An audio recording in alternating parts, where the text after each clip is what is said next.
right, folks, grab a seat and pour your drink neat as Whiskers and Whiskeys presents Wrecking with the Crew. I'm EJ, here with Joe. How are we doing on this rainy day today, Joe? We're good. We're coming off of Father's Day weekend, so can't complain. But only thing we have is the rain, so it's been better, but can't complain. Yeah, definitely. So last episode, we talked about Joe and I's hometown of Detroit. Today, we are talking about our adopted hometown of Washington, D.C., and we have a very special guest today to break down all things FedEx Field and our local team here, the Washington football team, the Washington Commanders. Heard sometimes it's the Washington Foot Commanders was a nice little nickname, but yes, so we're here to talk all things DC. So the guest today is the co-host of the DMV Mess Hall podcast and the executive chef of Hale Barbecue Tailgate, and was inducted into the Pro Football's Ultimate Fan Association in 2014 and joined the Tailgating Hall of Fame in 2016. So please welcome Tailgate Ted. I appreciate you having me on, EJ. Thank you, Joe. Yes. Yeah, welcome. Welcome. So the goal of today is to just provide our listeners with a breakdown of the tips, tricks, recommendations for traveling to a Commanders game based on the experiences that Joe and I have had, but also the much more informed expertise of our guest, Tailgate Ted. So before we get started, Ted, why don't you just give us or let us get to know you a little bit better and tell us a little bit about yourself. Yeah, so I go by Tailgate Ted in the DC area. I do some media here in DC on Fox 5, NBC Sports Washington. As you mentioned earlier, I've got a podcast that I do called the DMV Mess Hall with my co-host, Rally Captain. If you guys have ever watched a Commanders / football team / Redskins, whatever we're called, on TV, Rally is the guy in the end zone with the big chain around his neck with our emblem. He actually had to update it a couple of times. Awesome. And waving the flag. So he goes to every home and away game. I used to do that. I now only just take care of all the home games. So I've been tailgating out at FedEx Field for quite some time now. And we do it to raise money for different charities around the DC area. So last year, we ended up raising a couple $1,000s for fallen first responder families, did a drive to get people to sign up for the blood cancer donor registry. Had a couple hundred people come out there and actually sign up, and a couple of people were actually matched to be donors for people with blood cancer. So the tailgate is more of a philanthropy arm that I've been doing for well over 20 years now. Wow. Very cool. No, that's awesome. And I will say I did listen to your most recent episode of your podcast. Just being the football fan in me wanted to, especially with the recent Commanders news of Daniel Snyder hopefully officially being out the door. And it was great to listen to. I know the Lions have been linked to Chase Young. Not to say that he's leaving DC, but definitely. You can have him. Could you have want him. You can have him. Give me some pierogies in exchange. I'll be good. Definitely. So I loved your podcast. It was great listening to another sports team, because typically, I'm just listening to Detroit sports radio and stuff like that. So it was actually pretty cool. And highly recommend any of our Commanders friends that are listening to check out his podcast, because they talk about pretty much everything Commanders, from training camp, OTAs, whatever the recent news might be. It sounds like you guys cover it. I appreciate it. Actually, yeah, we just finished the last episode. Should be up come Thursday morning, the 22nd. And it's Fat Meat is Greasy is the name of this one. So I'll let you kind of try and figure out why we called it that. But really enjoyed doing it. I used to have I think it was 2 times a week I was on Fox 5 here in DC. Oh, wow. And much like everything, COVID just completely changed it all. And couldn't go into the TV stations anymore. I was out at then Redskins Park a couple times a week doing a show with Larry Michael. So those that have been in this area for some time will probably recognize that name. And I missed it a ton.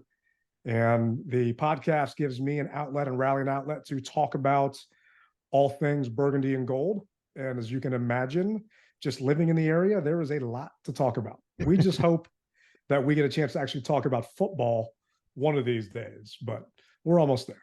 Well, as Lions fans, we definitely we know what you're talking about. We feel your pain. Well, I'm hoping you guys get actually asked to do Hard Knocks for the second season in a row, so my team isn't going to be on it. But that's I think I fingers just heard crossed. that they denied it or they shot it down a Ah, couple days ago.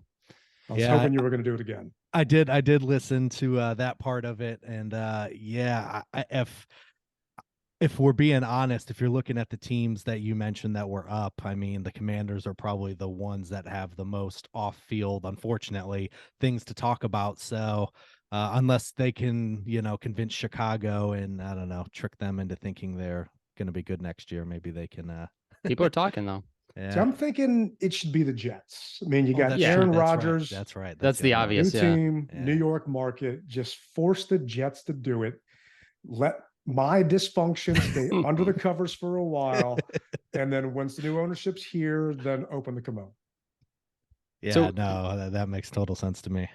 so EJ mentioned that you were inducted into the Pro Football Ultimate Fan Association Hall of Fame. Is that what it's called? It's a Pro Football Ultimate Fan Association. Okay. So it is a group in Canton, Ohio.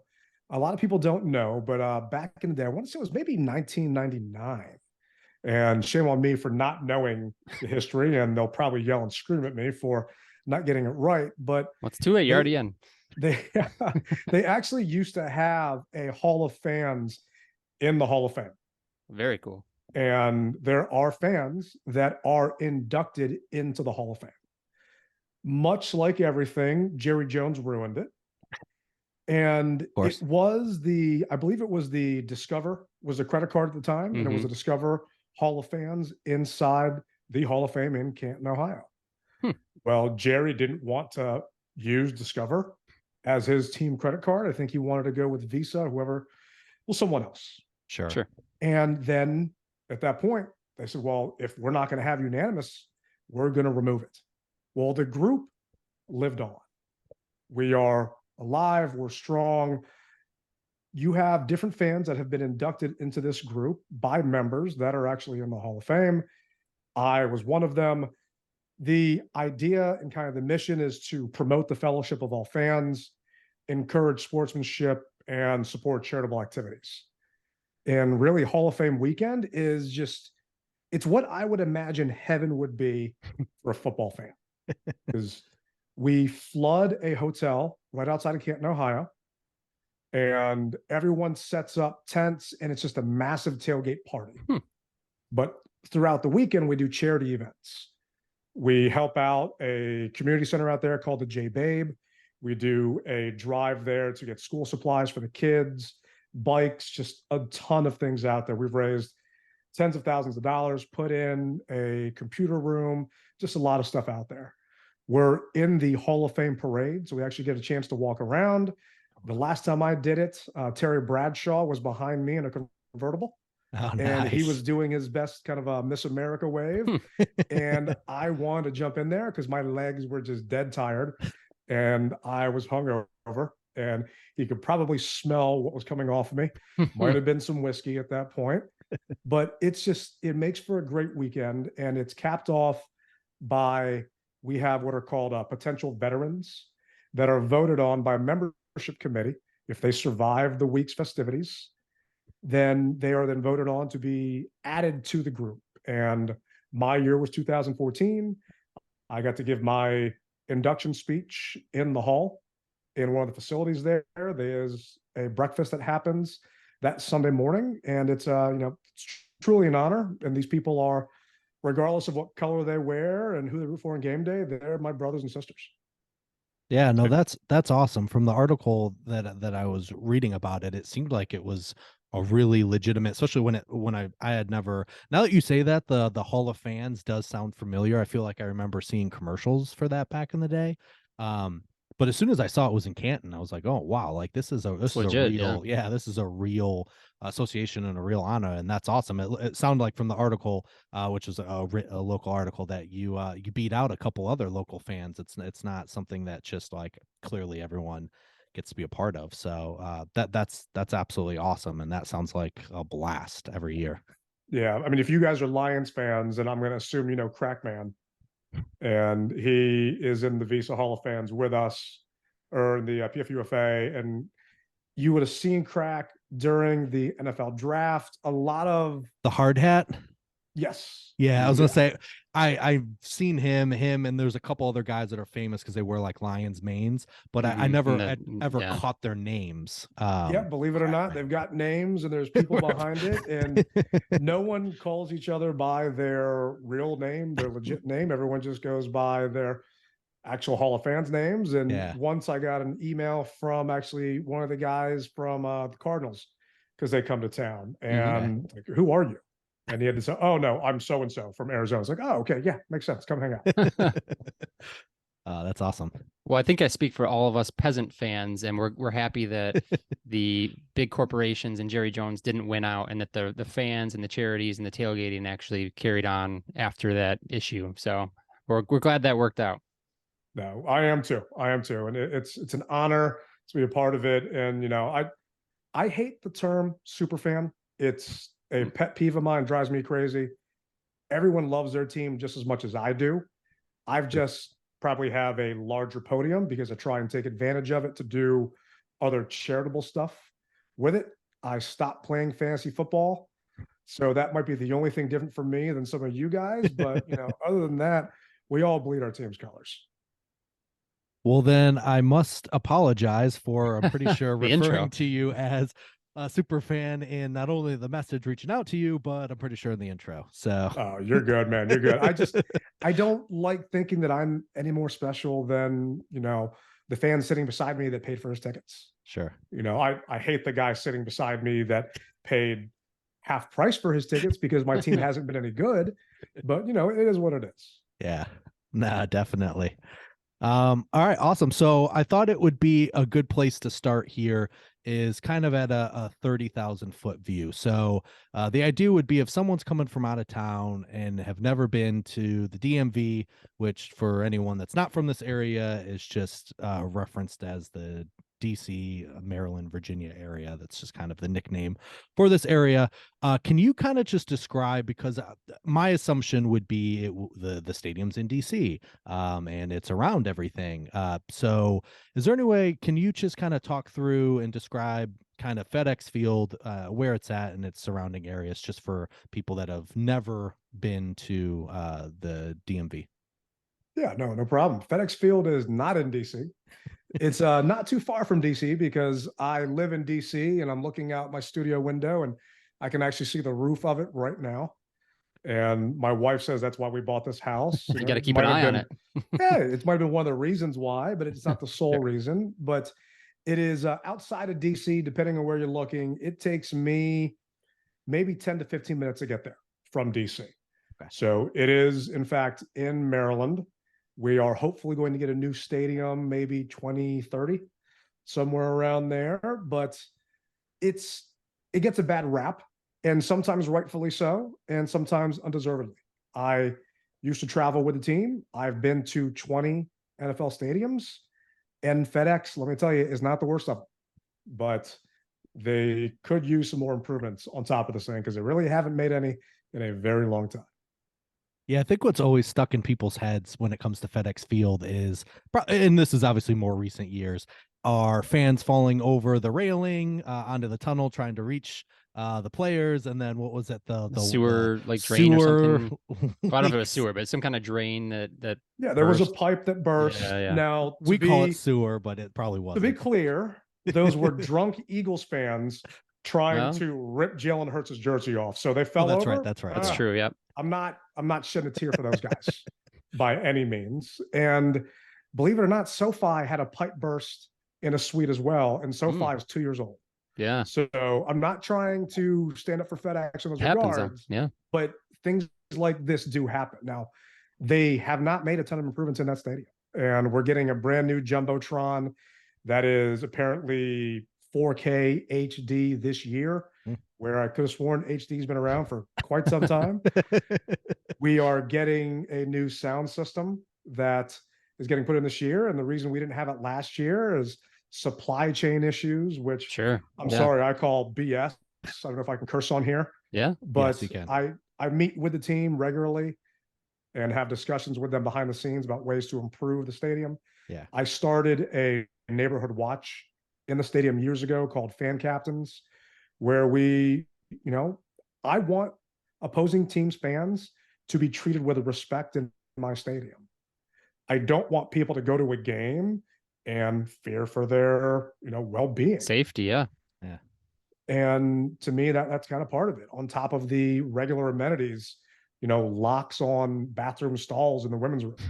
Yeah. Yeah, that's actually a discussion I had to have with Brass. That I had a lot of female tailgaters come up to me saying, "You believe there's no locks in the bathrooms?"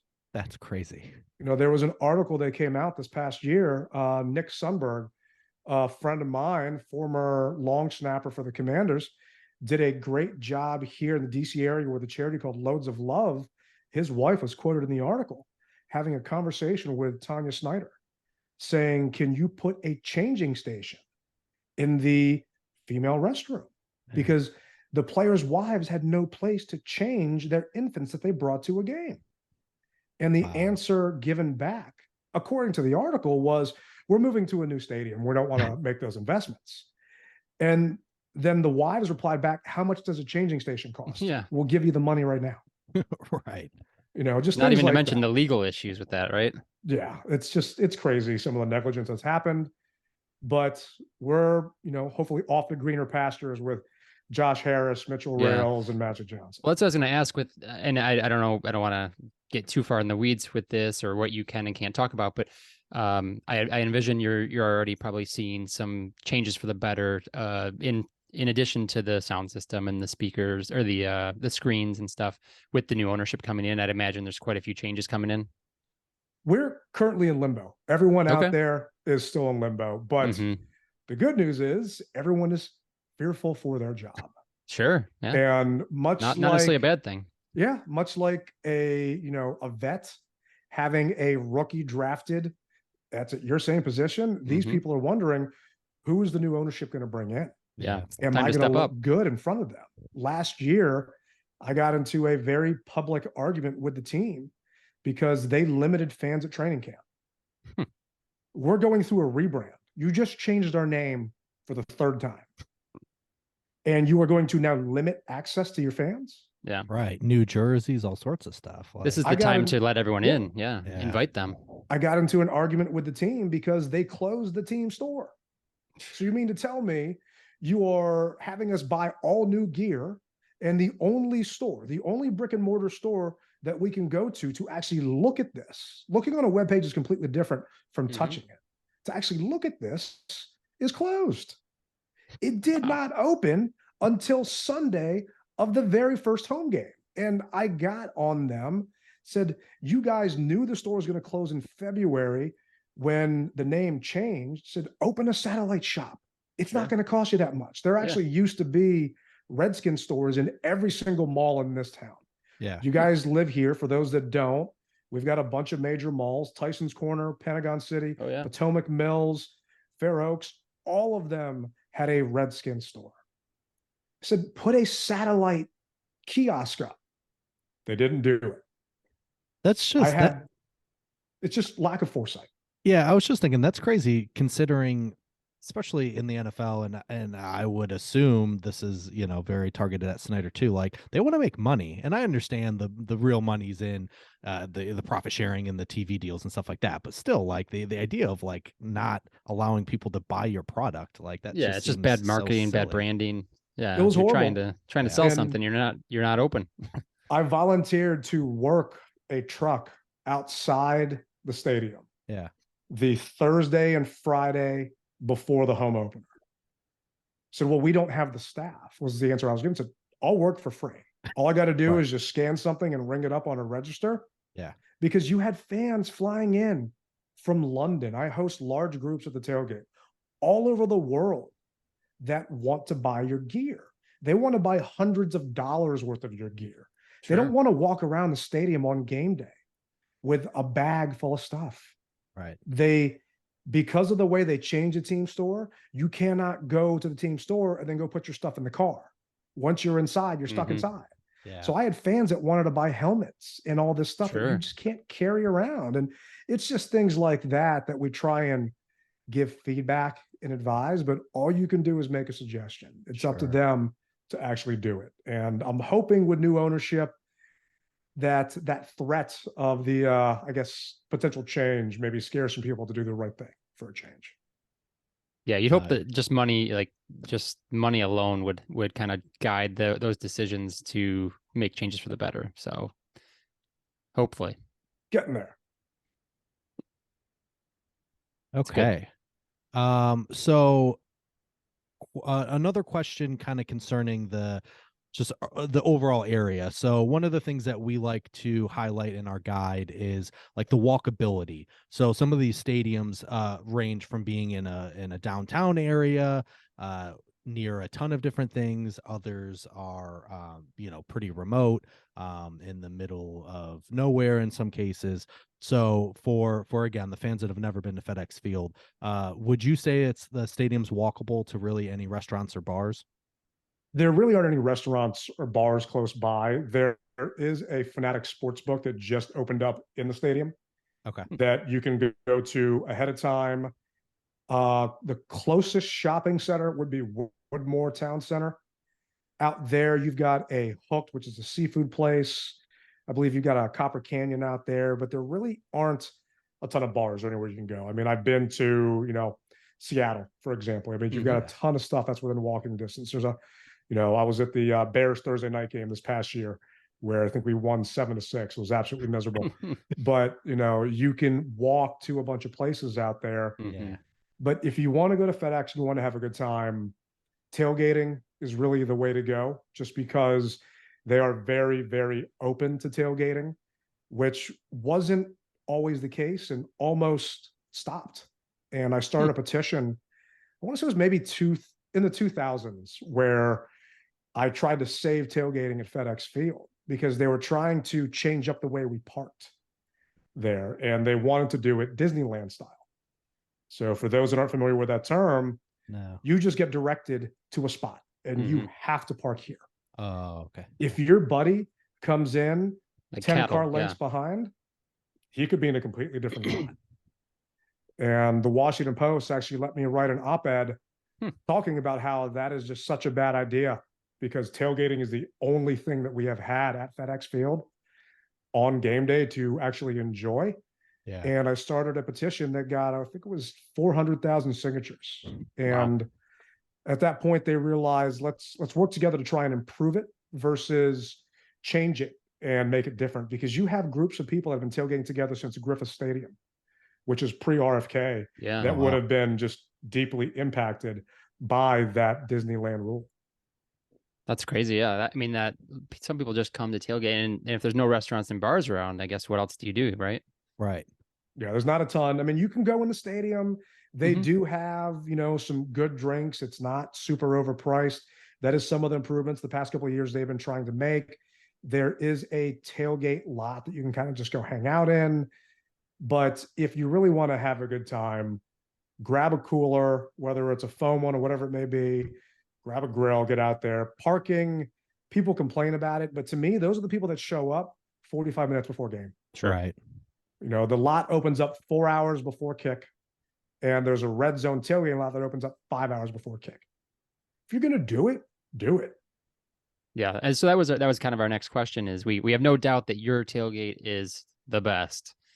So overall, what's the kind of scene like for the rest of other tailgates, other lots? Like are some, how do they differ, I guess, is kind of what I'm wondering.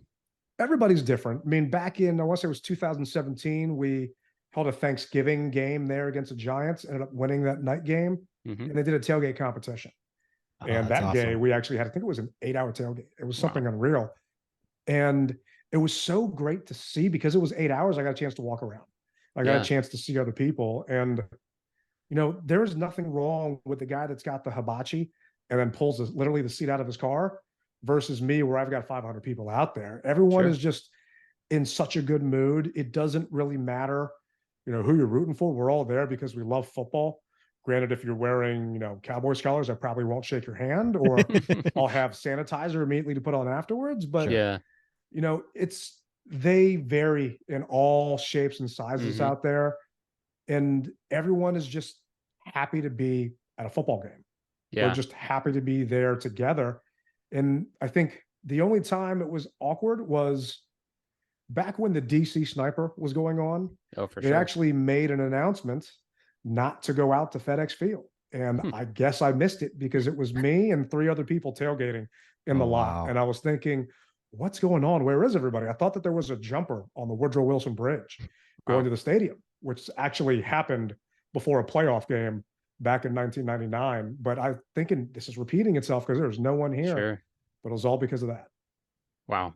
That would have been eerie. Like you Yeah. just showing up and been like, "Is this the wrong day? Like, is Yeah. is this a Monday game? Like, I Got got my 1,000 day hot dogs here. Yeah. right. I got my day mixed up." So I guess the other question kind of go along with that.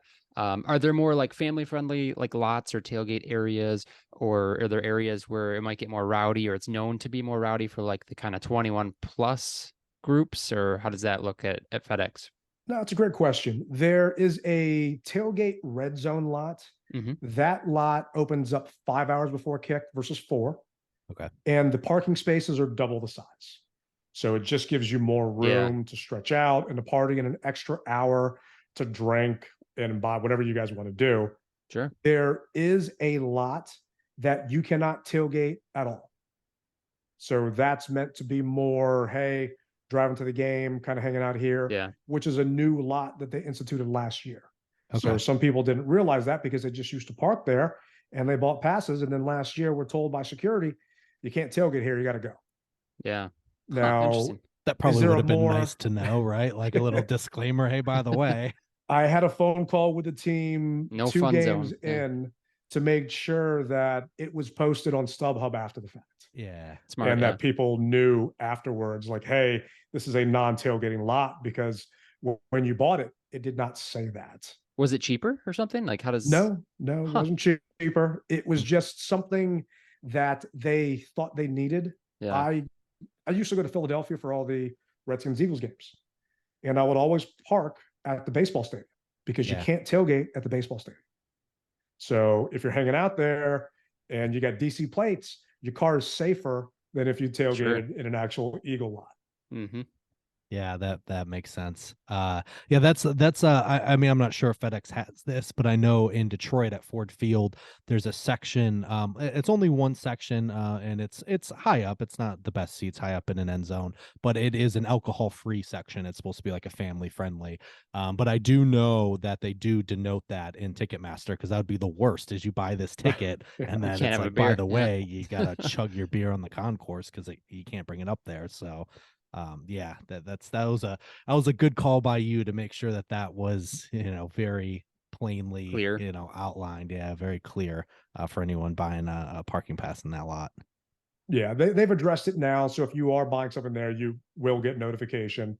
But other than that, I mean, more unruly than others. I mean, I know that the green lots, I want to say it's like the green F lot, there's a patch of grass there. And whenever I drive by at the end of the night, there's always a DJ going, and they're always going to Wow. well into the evening. So I Mhm. know there's a lot of fun that's happening out there. And the RV lot, back when the diesel used to be around, that was a big diesel bus. A lot of people went out there, had a great old time. I think the bus was going through repairs last season, Okay. and this year it should be back. But that RV lot is also a ton of fun. Just depends on what game you're looking to go to, because Sure. the Eagles fans kind of flooded that lot last year when they came down. Okay. Yeah, I guess it all depends on who's coming to town, right? If you've got Bills fans or someone that travels well, you got to know what you're getting into, right? Yeah, Bills Mafia. I'm sure you'll probably find shards of tables lying everywhere you Yeah. go. But the Cards fans coming to town, I don't think that Cards flock's gonna be as crazy. Sure. No, that makes sense. And then I think the only question we have for the stadium itself is like we're obviously familiar with like ride sharing. You can drive yourself, like you mentioned, and then we went over kind of the parking. You can Metro, and we've done that before. Are there any other ways to get to the lots, or any tips for like Metroing and getting in besides just driving yourself and parking? I mean, ride share is pretty simple, Mhm. except last year they changed where it picked up and dropped off. Okay. And I won't say which executive it was, but there was an executive last year that was testing it out during the preseason game, and he got dropped off in the wrong spot. Hmm. So the only thing with the ride share is you've got to walk to get to it. They're Mhm. not going to be able to come into the actual lot to pick you up. Yep. Okay. There's a ride share lot that years ago I recommended that one be put in because I had friends coming from Tampa Bay Mhm. and they could not get a cab out of the stadium. So the team, they listened. And Yeah. this is something that, you know, I applaud them. So yeah, that actually makes sense. We should put a rideshare lot in. So it's a very easy way to get there. The metro, I've been told it's about a mile walk. The wife We've done walks that. it Yep. sometimes. So yeah, you guys Yeah. kind of know how it is.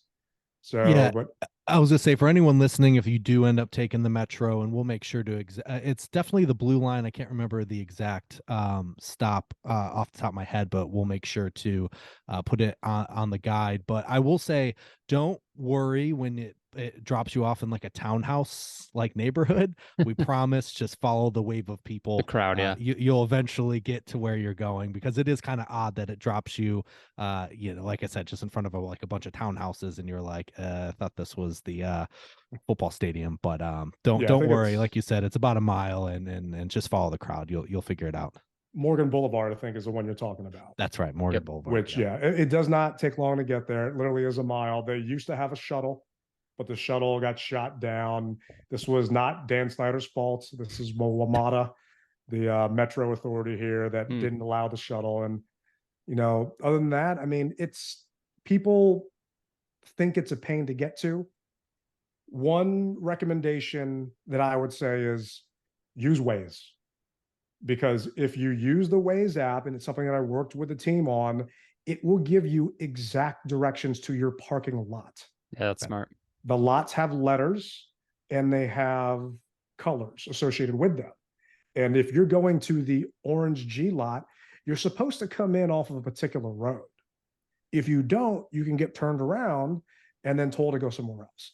That's really been a big part of the problem, is people aren't coming in the right arteries and they're having to drive down roads that are closed. So everybody should have ways. You know, maybe they don't like Big Brother following where they're going, but I recommend you try that because it'll help you get there a lot faster and avoid a headache and hopefully, you know, potentially being turned around. Yeah, that actually, I wish I would have talked to you about this a couple of years ago, because that happened to me. I just typed in FedEx Field, and once I got closer to it, it was like, oh, gold lot or whatever the color was, and it was like, sweet. Pulled up, and it was like, oh, prepaid season ticket holder lot, and I was like, Yeah. okay. And they had to turn me around, and it was like, I mean, obviously it wasn't far, but you're right, like there was roads closed. I ended up getting a ticket because I went 47 in a 40 from one of those stupid speed cameras in Maryland. And one of the neighborhood things right around the stadium. But that's good news. So if you know the lot you're going to, just use Waze, and it'll get you the right side streets to get exactly to where you're going. Yeah. And if you don't have a parking pass, there is a cash lot that I want to say is $40 Okay. that opens up at 5 hours before kick, similar to that red zone lot. And it's right off of Arena Drive. It is the Jericho cash parking lot. Okay. So you kind of can't miss it coming off the highway 495, Arena Drive. It's right there. And one of the quote unquote super fans from the Chargers asked if he could bring 600 Chargers fans to the tailgate. And I told him no. I love you, brother, but I'm not putting up with Bolt Pride and all of you guys hanging out at our home 600. opener. Wow. And Wow, he that's wanted to impressive. bring a taco truck out and all this other stuff. It's like, you can't do that on commercial property, but you can do it in the cash lot. So they took over the cash lot, had a good old time. Actually, I think they won that game too. So I think they were extra happy. And then, you know, didn't have to worry about it after the fact. Wow. Yeah. And sorry, I think I missed this, but which lot, just so everyone's clear, which lot is the best lot? Which one's your lot? So I'm in the orange G lot. G as in George, or Gibbs. Gotcha. Okay. Or Gibbs. We're gonna have to try and make our way, sneak in there. Come Yeah. find you. Definitely. Okay. So one thing that I definitely wanted to ask is because of how long you've been tailgating and the I mean, just really how large of an operation your tailgate is. I would like to just get into the meat and veggies here, pun intended a little bit there. Can you just walk us through your game day tradition? So like you wake up on Sunday, we'll say it's a 1 o'clock game. You wake up on Sunday. What's your process here from getting up, getting to the game, your tailgate? Tell us even more about your tailgate. I know you have a special kind of menu that you do. Could you just kind of walk us through what a game day looks for you? Yeah, I mean, tailgate prep starts, if it's a Sunday game, it starts on Tuesday. So we've got a website. Everyone that wants to attend has to register on the website. A link goes live 10 days prior. They got to go to our website to get a spot. Hopefully they get a spot. It's limited. If they don't, then I have had every sad, sappy email you can possibly think of begging for people to show up. But the game day starts on Tuesday for me because I've got to prep my menu. I've got to go check different stores, see what's fresh. We change the menu each week depending who comes to town. So the Patriots came to town. I had 130 lobsters flown in from Boston. The Saints are in town. We're doing 60 pounds of catfish, boudin sausage, jambalaya. No, you guys kind of get the idea. But I've got to find out what I can actually buy and what's fresh. So when we played the Jaguars one year, I had alligator flown up. Had to make sure it was there. We did alligator pasta. But on top of that, there are anywhere between 10 to 16 other dishes on the menu. So Tuesday, site prep, see what I can get, talk to different butchers, fishmongers, kind of go from there. Thursday, do my shopping. And depending on what I'm making, potentially start cooking. So if I'm doing brisket, it'll be a 72-hour sous vide, where those that aren't familiar, sous vide is a way of cooking protein in a water bath. You actually vacuum seal that protein, and it just sits in a water tub with a temperature regulator, so the temperature never goes up or down. So I do a 72-hour brisket, a 48-hour pulled pork, and I time it so I can pull it on Sunday morning at roughly 6 a.m. when I get in the car to go head to FedEx Field. So I'm in the lot. Well, actually, backtrack. Saturday, I buy everything that is perishable.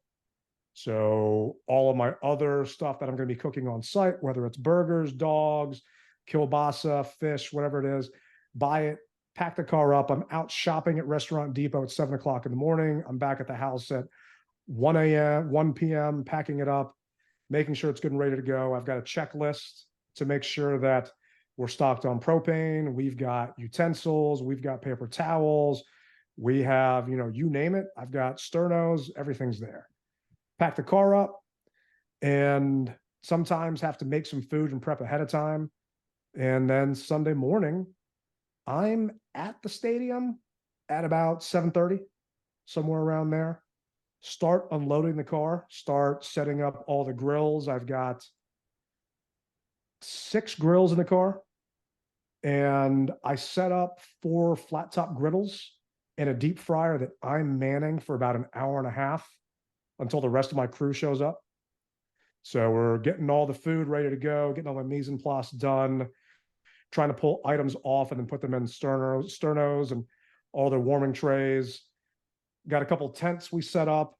The lots open up at 9 o'clock. It's kind of a mad dash to get everything ready. I've got a couple other people in the Hill Barbecue crew that help set up the rest of it. We've got a check-in stand. You've got to give us your name and your reservation. We'll check you off the list.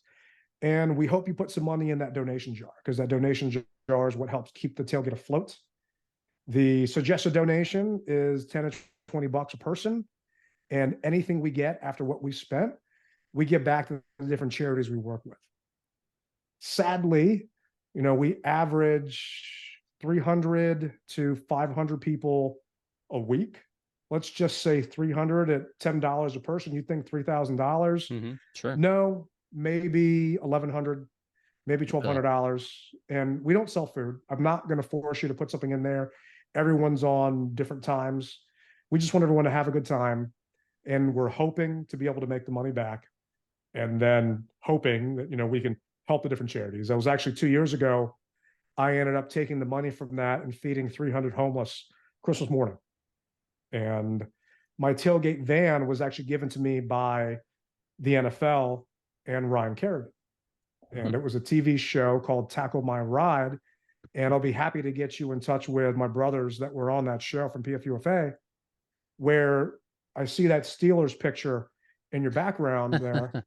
Yeah, my Lamar wife. Woodley. I'm sure you know who Lamar Woodley is. Yes. He showed up on my doorstep one morning Oh wow. with his co-host and said, "We're here to tackle your ride." And I had a 2005 Ford Econo van that they picked, put on a flatbed, brought it to New Mexico, and I did not see that thing for 4 months. Jeez. And all of a sudden, they say, "All right, we're going to finish filming the show at FedEx."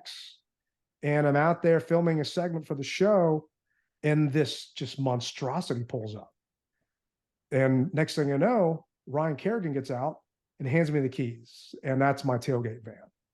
So inside this thing, they just souped it up to this massive tailgate vehicle running on, I want to say it's like 28-inch tires. And there's a big bed that actually pulls out that holds all my gear and a sound system that'll make Jay-Z jealous. I mean, it's unreal. I'm lucky to have that because it's allowed me to do the tailgates and made my life simpler, but also it's kind of a moving food truck and kind of donation mobile that I use around DC.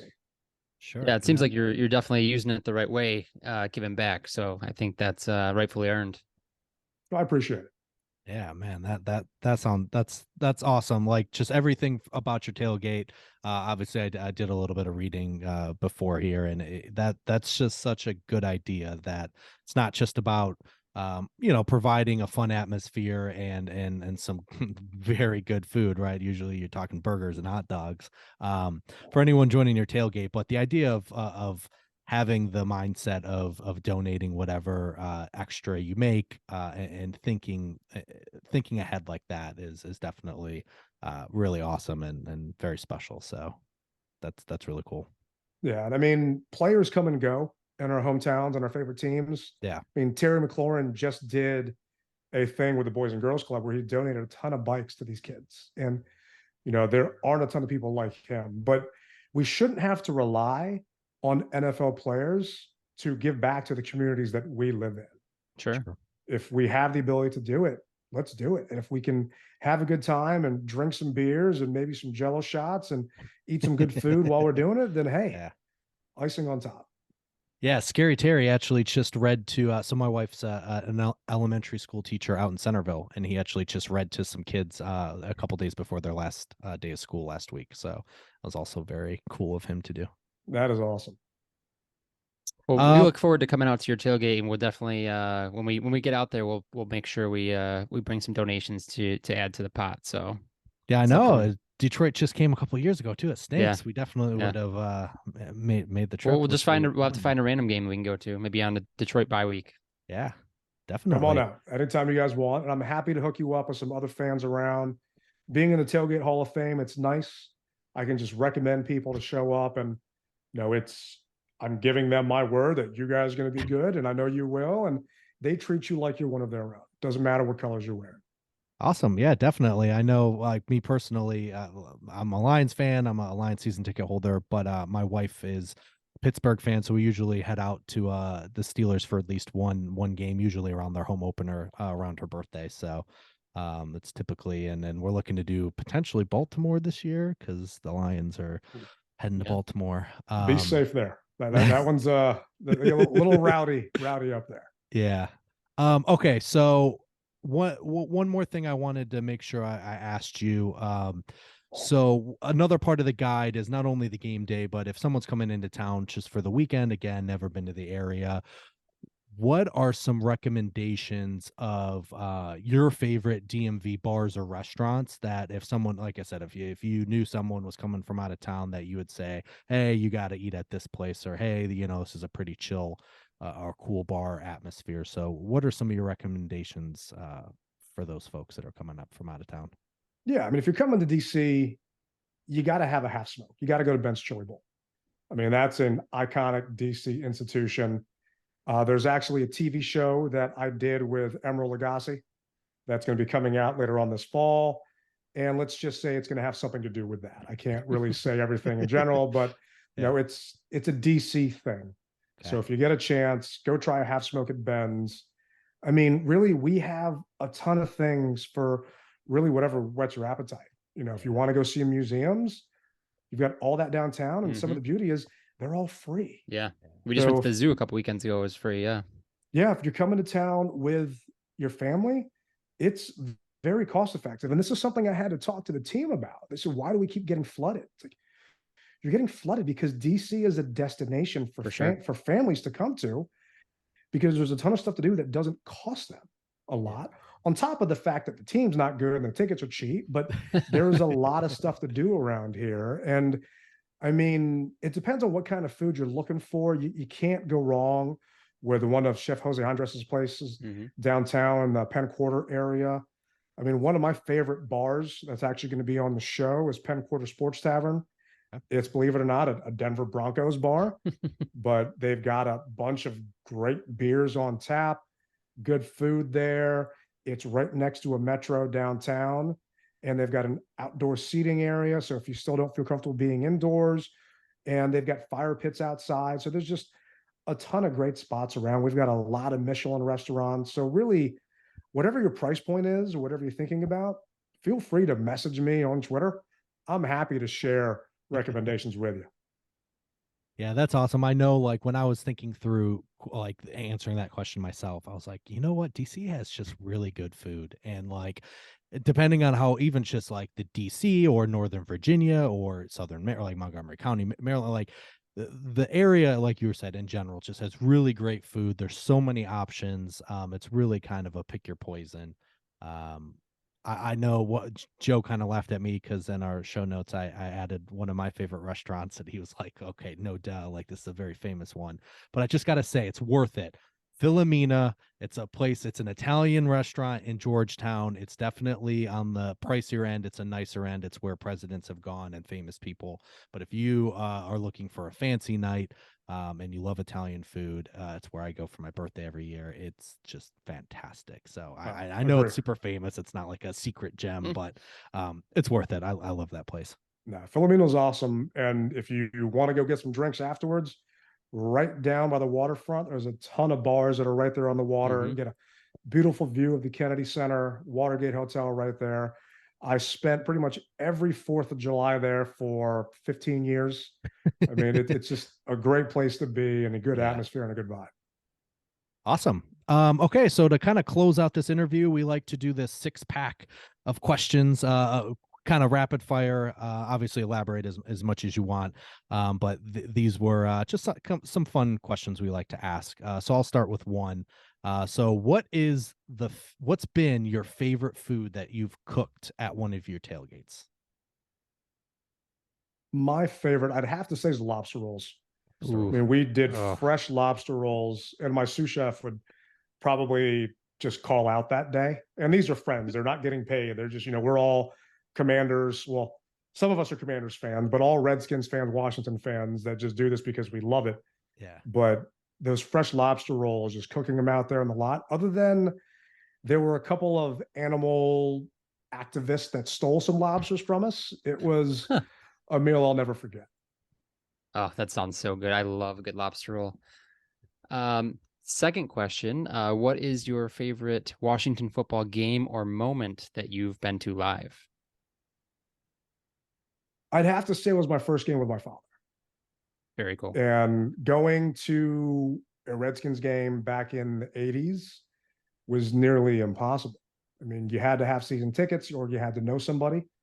And he was gifted tickets by a friend, and I got to go to RFK. And for those that have been, there's a tunnel that you go through. And I remember asking my dad, why is everybody honking their horns? And it was just like a kind of a drum beat of people honking their horns because everybody was just so excited. I was thinking, why is everybody being so impatient? It's like, no, this was just the game day ritual. Yeah, they're pumped. And I remember not being able to find our car afterwards, but people were like, hey, come here, hang out with us. Don't worry about and just, I don't know who won the game. I don't know who played. All I know is being there the first time with my pops. Sure. And I realized that this is something that I love and I'm going to get a chance to do the second I can. So that was your first taste of fandom, and not necessarily tailgating, it sounds like, but like really getting into it. Oh yeah, Yeah, I was gonna say, and a football fan was born that day for sure. definitely was. Okay, third question. Who's your all-time favorite player? That's tough. All-time favorite player. I mean, I'm going to be a little bit biased right now and probably say Ryan Kerrigan, Okay. just because of the relationship I built with him through the car and the TV show and the charity stuff. Sure. If I've got to go with kind of a classic player, I would probably say Joe Jacoby. Okay. To go from a undrafted, offensive lineman to be one of the most recognized offensive line and Super Bowl teams ever. Yeah. I mean, Coach Gibbs did not even know that he was there to play offensive line. And I ended up getting to know Joe because he had a car dealership out in Warrenton, Virginia, and I bought a car from Joe, and it was nowhere near where I lived. But I got a chance to talk to him whenever I was getting an oil change, and I probably went way more than was recommended by the manufacturer. But to get to hear the stories from Joe about being in the trenches and going up against Lawrence Taylor, Yeah. he's yeah, my favorite. that's awesome. Yeah, that's not a close commute for an oil change. No, definitely not. I probably needed another one halfway going home. Yeah, right. So what is your one tailgate pro tip that you have for rookies like us? I would say maybe let's go 2 tips. Sure. Have a pair of clean tongs and dirty tongs, meaning you're touching raw meat. Don't use that same raw meat tong to take cooked meat off of your grill. Definitely. And I don't get invited to a lot of barbecues, actually, probably any barbecues, because people are scared to serve me food or cook me anything. But the last one I did get invited to was a 4th of July one that the guy was using that, like a raw spatula to flip burgers and the same thing to pull them off. And I had to whisper to the wife, don't eat that. Nobody wants to be that guy that gives them salmonella. Yeah. And the other piece, try and make it so people don't need utensils. I try and do everything to the point of it's less cleanup for you. You don't want chicken bones and all this stuff lying around. You don't want people to have knives and doing everything else there and just cutting stuff up. Just make it easy to eat and everyone's going to have a good time. I like Those it. are great tips. So 5th question here, and this actually is kind of a timely question. This can be your answer. Maybe you don't have to use it, but what would be one change you'd have about your franchise? So this could be a moment in time, past or current. So this could be a change. I was going to think ownership is probably one that was high on the list prior to this year. So is there anything you would change? Like, for instance, for the Lions, I would have changed them not hiring Matt Patricia. They had a pretty solid team with Jim Caldwell, and Patricia, just that hire really set them back. So that would be one thing that I would change from a Lions perspective. So what about you? What's one thing that you would change? That's there are so many. I mean, we've had this nightmare cloud over us ever since Dan Snyder took ownership. But yeah, I feel if he never would have fired Marty Schottenheimer after Schottenheimer went 8-8 and actually gave Marty a chance because Marty had full control, yeah, Dan wasn't having fun because Marty had full control. So he brought Vinny Serrato back and these lackeys that were just yes men that let him do whatever he wanted to, that treated the team as his own fantasy football team. That's where it all started to go downhill. And it was starting to go back uphill when Coach Gibbs came back for the second time, but then we lost Sean Taylor. Yeah. And it was just way too much for him to have to deal with to stick around. But if Marty would have stayed here and never got fired after the first year, I think the trajectory would have been completely different than what it's been for the past 20 plus years. That's a great answer. That's an expensive fantasy football league. It was. I remember seeing Deion at Sanders. the end he made money though. Oh yeah, you can't go broke owning an NFL team. Yeah, right. He's even proved that. So I think our final of our 6-pack, the big question that I have is, what is your favorite away game city that you've been to?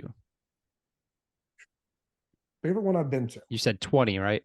I've been to 20, yes. And I would say Tampa Bay. Really? Huh. Going down there, the pirate ship is Mhm. iconic, but more so because Tampa Bay is called FedEx South because we flood that stadium. Hmm. There are a ton of burgundy and gold fans up and down the East Coast because we were the game on TV. The Panthers didn't exist. Yeah. So there are a lot of old school Washington fans that love going down to Tampa for a game, and we represent very, very well down there. And on top of that, you got the nice warm weather. It's a fun stadium to be in. Yeah. I mean, other than the last time I was there, I think it was on the field with the in-laws, and it was about 105 degrees on the field. Yep. It's just, it's a fun time. Yeah, Joe and I got the chance to Mhm. go, what, 2017 or 2018? A few years ago now. Yeah. Yeah, to go see the Lions in December, which was, well, it was nice in the sense that we were hoping it would be 70 degrees, but we were Yeah. the one weekend, whereas like the weekend before was 70, the weekend after was 70, and we got 55. It's not like it was We were also in freezing, the shade, obviously. yeah. But we were like planning on, we stayed in Ybor City trying to do all these outdoor like bars, and the city was like shut down because it was too cold. So a 1B would be Vegas, Allegiant Stadium. We need to do that one, yeah. Amazing. I mean, to get a chance to take a tour of that stadium, I was able to be there in a kind of a more exclusive area, but I got to tailgate with my friends in the Black Hole. Very cool. And the Raiders fans, they talk a big game. They're little teddy bears. And I'll tell that to Gorilla Rilla and all the guys out there, their face. It's not a problem. But there is something about being in downtown Vegas right there by Mandalay in that kind of Death Star looking stadium. Yeah. It's a concert. They had Rev Run DJing in between timeouts. Wow. And during halftime, they had, I want to say it was either Diplo or I can't remember who it was, but one a of famous those, yeah. DJ after the game at a fifth quarter party. I mean, just talk about a game day experience. Yeah. They do it right out there. And that was on top of them losing to us.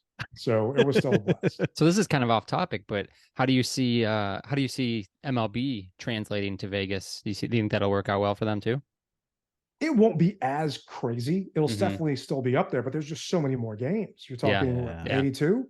I mean, the Sphinx outside of the actual stadium has a Raiders patch on its eye. Yeah. I mean, that's how crazy they get into it out there. And they're not going to do that for every baseball game. Yeah. Definitely not. But, you know, I would have loved to have been out there for a Golden Knights Stanley Cup game. And when the Capitals played them in the Stanley Cup, I was going to go out to that game where we ended up clinching it. It's like, nah, because I have cap season tickets. It's like, oh, I'll just wait until we come back home. And they ended up ending it out there on June 7th. But just to be in an atmosphere like that, it's a ton of fun. And, you know, if you'd like to get some action on some games, you can definitely do it while you're out. Yeah. That's the easy part. Definitely. All right. So I just want to thank you so much for joining us. We really enjoyed this. We really appreciate you coming on. Please, if there's anything you'd like to plug, talk to us about your podcast, your tailgate websites, whatever it is, please. No, I really appreciate you having me on, AJ and Joe. I mean, this has been a ton of fun. Thank you. And for those of you out there listening, do me a favor, check out DMV Mess Hall. We're on YouTube at DMV Mess Hall, Spotify, anything you can possibly think of. Just go to dmvmesshall.com. It's your Commanders coverage. One is from a fan that is always looking through burgundy and gold glasses, and the other one is me. And I probably say too much at times, but I will not let the team piss on my leg and tell me it's raining. And if you're okay hearing both sides of the story, then we're the podcast for you. So check it out at DMV Mess Hall. And if you are coming to town at Tailgate Ted, hit me up. I get people asking me, how should I grill this? You know, different stuff. Doesn't matter to me. If I got time, I'll reply back to you. Just don't DM me because I'm not the best on this. That was a lesson learned for myself as well. All right. Thank you so much. And that's going to do it for us this week. Make sure to follow us at on Instagram at whiskers.whiskies to stay up to date on all of our latest news. And please check out the Home Field Advantage at whiskerswhiskies.com. And if you want to contribute to our travel log, email us. I know this is long, at whiskers.whiskies@gmail.com, and we'll share your recommendations for the cities that we've covered with our Whiskers and Whiskeys Nation. So always remember, too much of anything is bad, but too much good whiskey is barely enough. Cheers.